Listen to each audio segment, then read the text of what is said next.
الحمد لله وحده والصلاة والسلام على من لا نبي بعده اللهم صل وسلم على نبينا محمد وبارك وسلم وصل عليه وعلى آله وأصحابه وأتباعه إلى يوم الدين. أعوذ بالله من الشيطان الرجيم. أولئك الذين امتحن الله قلوبهم للتقوى لهم مغفرة وأجر عظيم. سامعین محترم، اللہ تبارک و تعالیٰ کا یہ احسان عظیم ہے کہ 1443 ہجری کا رمضان المبارک اپنے پورے 30 روزوں کے ساتھ اللہ تبارک و تعالیٰ کے فضل، اس کی رحمتیں اور اس کی بخششیں اور اس کی نعمتیں ہمارے لیے لے کر کے آیا. خوش نصیب ہے وہ شخص کہ جس نے صحت و عافیت کے ساتھ اس ماہ کے روزے رکھے اور اپنے گناہ توبہ و استغفار کے ساتھ اللہ کی بارگاہ میں گر گڑا کے معاف کروائے. اب رمضان گزارنے کے بعد سال بھر ہم نے زندگی کیسے گزارنی ہے، میں چند نصیحتیں بتوفیق اللہ تعالیٰ کرنا چاہتا ہوں.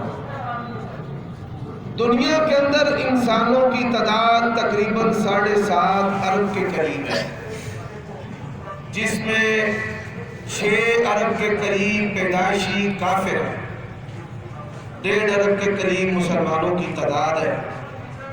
اور مسلمانوں کی اکثریت شرک اور بدعت کے اندر، جاہلیت اور غفلت کے اندر غرق ہے، ڈوبی ہوئی ہے.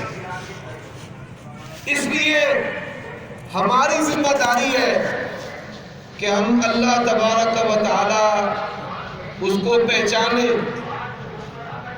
عقیدہ توحید کی درستگی. اللہ تبارک و تعالی اسماء و صفات میں تنہا یکتا وحدہ لا شریک ہے، وہ اپنے افعال میں وحدہ لا شریک ہے. عقیدہ توحید کی حفاظت یہ اتنی بڑی نعمت ہے کہ جو شخص اس عقیدے پر مرے گا اللہ تبارک و تعالی ضرور بھی ضرور اس کو اپنی جنت میں لے کر جائے. وَأَنَّهُ مَن يُشْرِكْ بِاللَّهِ فَقَدْ حَرَّمَ اللَّهُ عَلَيْهِ الْجَنَّةَ.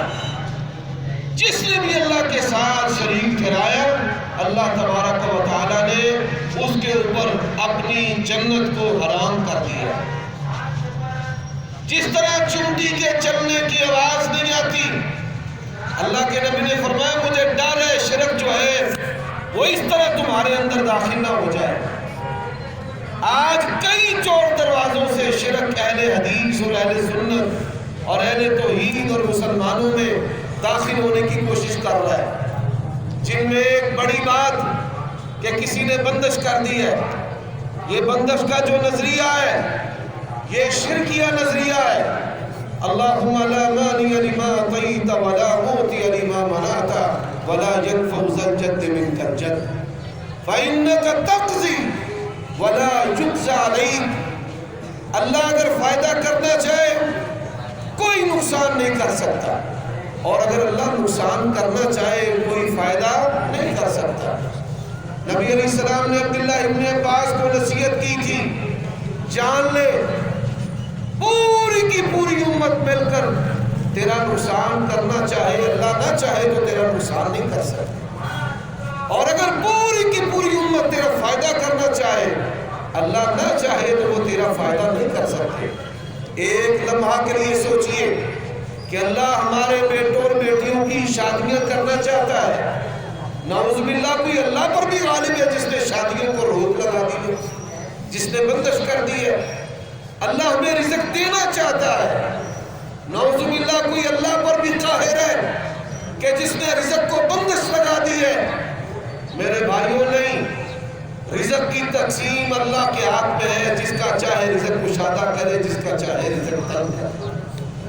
یہ گناہ اور ہمارے اعمال کی نحوست ہے، برے اعمال کی، ہمارے گناہوں کی، سیئات کی نحوست ہے کہ ہم اللہ تبارک و تعالیٰ کی خیر و برکات سے، اس کے فضل سے محروم ہیں۔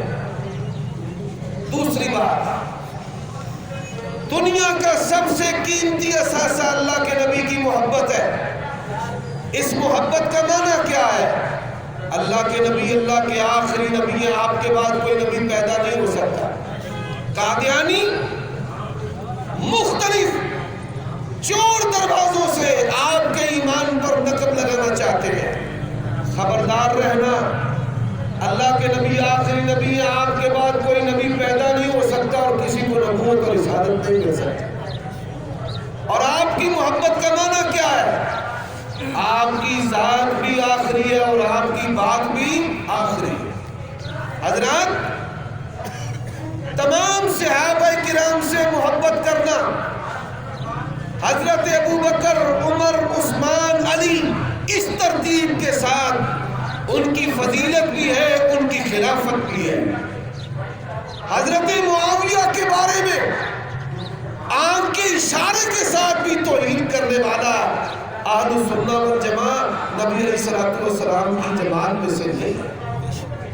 اور اہل بیت اطہار، خاندان نبوت کا ایمانی احترام، یہ ہمارے ایمان کا حصہ ہے۔ جو بھی اہل بیت سے بغض رکھے گا، اللہ تبارک و تعالیٰ اس کو جہنم رسید کر دے گا۔ کوئی بڑے سے بڑا پڑھا لکھا ہو، بڑا نامہ ہو، اگر وہ صحابہ کرام اور اہل بیت کے بارے میں نفرت امیز گفتگو کرتا ہے تو سمجھ لو وہ موجودہ دور کے دجالوں میں سے ایک دجال ہے۔ نبی علیہ السلام نے فرمایا لا تسبوا اصحابی، میرے صحابہ کرام ان کی برائی نہیں کرنے، آنکھ کے اشارے کے ساتھ بھی اس جماعت کی توہین کی اجازت نہیں ہے۔ حضرات، کے تین بنیادی باتوں کے بعد نماز کی پابندی کیا کرو۔ نماز کی پابندی کے بغیر انسان کی کوئی قیمت نہیں۔ جب اللہ تبارک و تعالی کئی بدبختوں کو جہنم رسید کرے گا تو وہ کیا کہیں گے؟ ہم اس وجہ سے جہنم میں آئے، لم نک من المصلین، کہ ہم نماز پڑھنے والے نہیں تھے۔ نماز اللہ سے بندے کا پہلا تعلق ہے، خیر و برکت ہے، اور اللہ تبارک و تعالیٰ شیاطین اور دشمنوں سے نماز کی برکت سے انسان کو محفوظ رکھتا ہے۔ مال والو، زکوٰۃ دینا تمہاری ذمہ داری ہے۔ اپنے کاروباری خساروں کو زکوٰۃ میں نہ کاٹا کرو۔ عہد نبوی میں بھی صحابہ کرام کے کاروباری نقصان تھے، وہ زکوٰۃ کے اموال میں اپنے کاروباری نقصان نہیں کاٹتے تھے۔ اگر ہم اپنے کاروباری نقصان یوں ہی زکوٰۃوں میں کاٹنا شروع کر دیں گے تو زکوٰۃ کا تصور جو ہے وہ ختم ہو جائے گا۔ زکوٰۃ دیتے ہوئے کسی مسلمان کی عزت جو ہے اس پر تان نہیں ہونا چاہیے۔ آپ اس کو بتائیں نا کہ یہ زکوٰۃ ہے، تاکہ خودداری جو ہے وہ اس نیک مقصد کے اندر آڑ نہ بن جائے۔ میرے بھائیوں، دوستوں، اپنی اولادوں کی اسلامی تربیت کرو۔ موبائل فون سے، سوشل میڈیا سے ان کو دور رکھو۔ آج ہر دوسرا نوجوان اور ہر بیٹی دوسری وہ پوشیدہ دوستیوں کے گناہ میں ملوث ہے۔ یہ پوشیدہ دوستیاں، یہ دیوانگی ہے، یہ غیرت کا جنازہ ہے، یہ ایمان اور حیا کی نفی ہے۔ ہمارے نبی دنیا میں آئے عفت و پاک دامنی اور شرم و حیا کے سبق لے کر آئے۔ آج دو چیزیں کفار ہمارے اندر عام کرنے کی کوشش کر رہے ہیں۔ ایک شرک، آپ بچوں کے کارٹون اٹھائے، کارٹونز کے اندر شرک ڈالا ہوا ہے، توہم پرستی ڈالی ہوئی ہے۔ الیکٹرانک میڈیا، ٹیلی ویژن پر آپ دیکھ لیں مختلف ٹونے منظر، پیرنیاں، امت کے عقیدے کو برباد کیا جا رہا ہے۔ اور دوسری چیز جو امت کے اندر پھیلائی جا رہی ہے وہ بے حیائی ہے. چھوٹے بچوں کے جو کارٹونز اور سیریز ہیں ان کے اندر بھی بے حیائی ہے، اور ہمارے جو مختلف ڈرامے اور فلمیں ہیں ان کے اندر مرد و عورتوں کا آزادانہ اختلاط سام کے زہر سے بھی بدتر ہے. اللہ تبارک و تعالیٰ نے یہ نہیں کہا کہ زنا نہ کرو، فرمایا وَلَا تَقْرَبُوا الزِّنَا، زنا کے قریب بھی نہ جاؤ. وَلَا تَقْرَبُوا الْفَوَاحِشَ، تیرا بیٹا یا تیری بیٹی کہتی ہے کہ میں جا رہا ہوں اور جا رہی ہوں سہیلی کی طرف امتحانات کی تیاری کے لیے، کبھی نہ ایسے کرنے دینا. جب تک تیری نگاہ ہے، جب تک تو جاگتا ہے، جب تک تو ان کو نیکی کی نصیحت کرتا ہے. اللہ نے اپنے نبیوں کا ذکر قرآن مجید میں کیا ہے، وَاذْكُرْ فِي الْكِتَابِ إِسْمَاعِيلَ إِنَّهُ كَانَ صَادِقَ الْوَعْدِ وَكَانَ رَسُولًا نَبِيًّا وَكَانَ يَأْمُرُ أَهْلَهُ بِالصَّلَاةِ، وہ اپنی اولاد اہل خانہ کو نماز کی تلقین کیا کرتے تھے. حضرات، میں جو ساس اور سسر ہیں ان کو بھی نصیحت کرتا ہوں کہ بہو کو بیٹی کا درجہ دے، اور بہو کو نصیحت کرتا ہوں درگزر کرے، ساس کے ساتھ حسن سلوک کرے. ایسا گھرانہ جس میں چھوٹے پر شفقت نہ ہو، بڑے پر عزت نہ ہو، اس گھرانے پر اللہ کا ہاتھ نہیں ہوتا. نبی علیہ السلام نے فرمایا تم میں سے بہترین وہ ہے جو اپنی بیویوں کے لیے بہترین ہے. اپنی بیویوں کی محبت والدین سے چھپا کر رکھو، اپنی بیویوں سے حسن سلوک کرو، اور بیویوں کو تلقین کرتا ہوں کہ اپنے خاندوں کے ساتھ بھی حسن سلوک کرو. نبی علیہ السلام نے فرمایا عورت بیوی اپنے زبان کے ساتھ اپنے خاوند کے بدن میں پڑی ہوئی تین کو بھی صاف کرے تو اس کا حق ادا نہیں کر سکتی. اور اللہ تبارک و تعالیٰ نے دونوں کو ایک دعا پڑھنے کی تلقین کی ہے، ربنا هب لنا من ازواجنا وذرياتنا قرة اعین واجعلنا للمتقین اماما. ہمسایوں کے ساتھ حسن سلوک کرو، لباس صدقہ و خیرات کرو، کھانا صدقہ و خیرات کرو. عبداللہ ابن عمر مچھلی بڑی پسند کرتے تھے. بیٹا کہتا ہے کئی دنوں سے مچھلی کا تذکرہ فرما رہے تھے، ہم نے بڑی مشکل سے مہیا کی، پک کر ان کے سامنے جب پیش کر دی گئی ابھی چکھی بھی نہیں. سائل دروازے پر آ گئے، اللہ کے لیے کھانے کو کچھ دو، اور انہیں چکھے بغیر وہ پسندیدہ کھانا جو ہے وہ صدقہ و خیرات کر دیا. میرے بھائیوں، اس طرح اپنی زندگی کو بناؤ. آخری نصیحت کرنا چاہتا ہوں، یہ گندے سیاست کے لیے آپس میں نہ لڑا کرو. سیاستدان کو جب کوئی پسند کرتا ہے تو قوت حیوانی کے ساتھ پسند کرتا ہے، نفس امارہ کے ساتھ، اس کی برائی کی بھی تعبیر کرتا ہے، اس کا بھی دفاع کرتا ہے، دوسروں کی غیبت کرتا ہے. کیوں گھر میں بیٹھے ہوئے اپنے ایمانوں کو بیچ رہے ہو، برباد کر رہے ہو، سودا کر رہے ہو؟ پاکستان کے لیے خیر چاہو. اور جو سیاسی دجال ہیں ان سے بھی خبردار رہو. مذہب کی آڑ میں کوئی آئے، خبردار. نہ مینجمنٹ ہے نہ ریلیف ہے، اور آپ کے ایمانوں کا کوئی سودا کر جائے، اللہ کے لیے آنکھوں کو کھول کر بصیرت کے ساتھ زندگی بسر کرے. اور غیبت، چغلی، اتہام، تہمت، اس سے پرہیز کرے. حسد کو کبھی اپنے دل میں نہ جانے دینا. کسی کی خوبصورتی سے حسد ہے، نسب سے حسد ہے، رشتہ داری سے حسد ہے.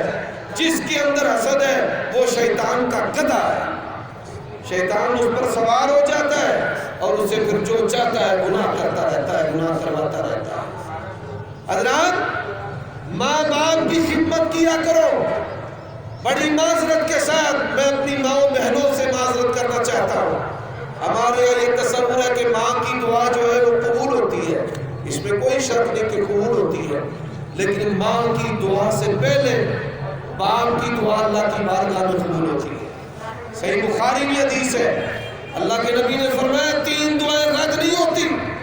دعا الوالد لولدہ، باپ کی دعا اولاد کے حق میں رد نہیں ہوتی. قبول کی بات نہیں، اللہ کے نبی نے فرمایا رد ہی نہیں ہوتی. تو اپنے باپ کا سر چومنا، ماتھا چومنا، ہاتھ چومنا، ان کے لیٹے کو قدم چومنا، ان کو دبانا اور خدمت کرنا، اسلام کی سچائی دیکھنی ہے۔ ماں باپ کا با ادب ہر میدان میں کامیاب ہے اور ماں باپ کا گستاخ ہر میدان میں ناکام ہے۔ اللہ ہمیں ماں باپ کی خدمت کی توفیق عطا فرمائے۔ الحمدللہ رب العالمین۔